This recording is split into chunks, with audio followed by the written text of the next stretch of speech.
Happy Friday everybody. This is my first video in the new office, so very exciting. I thought I'd drop a few words about the Chancellor's Spring Statement from this week, and apologies that it is over 48 hours later, but we've been trying to assimilate some of the figures that have been bandied around in the statement. The one thing that you've probably all heard about and is the one that's creating the most questions from our clients is the national insurance limit increase. Bearing in mind that a lot of our clients have got director-only payroll schemes, so we're running payrolls behind the scenes for you where you're drawing quite a small salary every month, which is tax-free and at the moment NIC-free. Question is, can I now increase that by $3,000 a year? And there's two answers always. One's a probable no, one's a possibly yes, depending on the circumstances. So I'm going to try and explain this. What the Chancellor has done in the statement is to increase what's called the primary allowance for national insurance by £3,000. This primary allowance is the level of effectively national insurance free allowance you get before you start paying national insurance as an employee. So if you were working for a different employer, your national insurance wouldn't kick in until you earn above the 12,000 whatever it is limit now. The question arises though for our clients where you are running a payroll as an employer and paying yourself as a director. We've always kept the salary level quite low, and the reason we're not increasing it this year by very much, and definitely not by the £3,000, is because there's a secondary allowance for national insurance purposes that is designed for employers.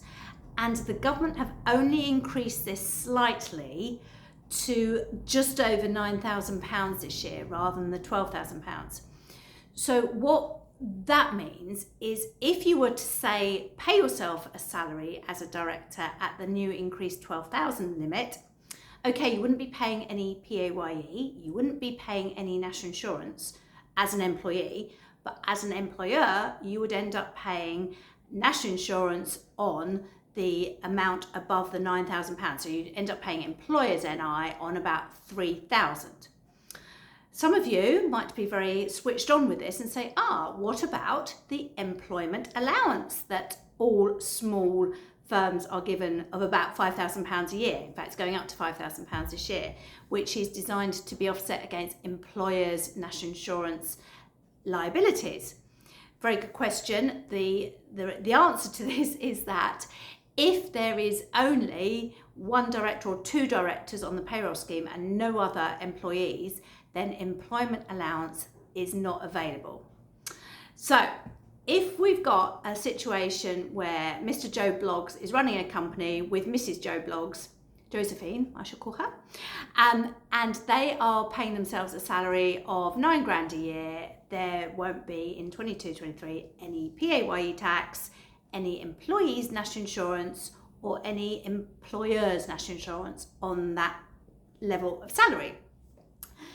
If instead we've got Joe Bloggs Trading Limited with 3 employees, then the employment allowance, which is available for employers' NIC liabilities, will be available for all employees, including directors. Now, in that case, it's a good idea to increase your salary to £12,000 because you won't be paying any national insurance as an employee or PAYE, and the employer's NI liability on that extra £3,000 will be covered by the employment allowance, and therefore it is the best salary level for where you've got more than one employee in the payroll scheme.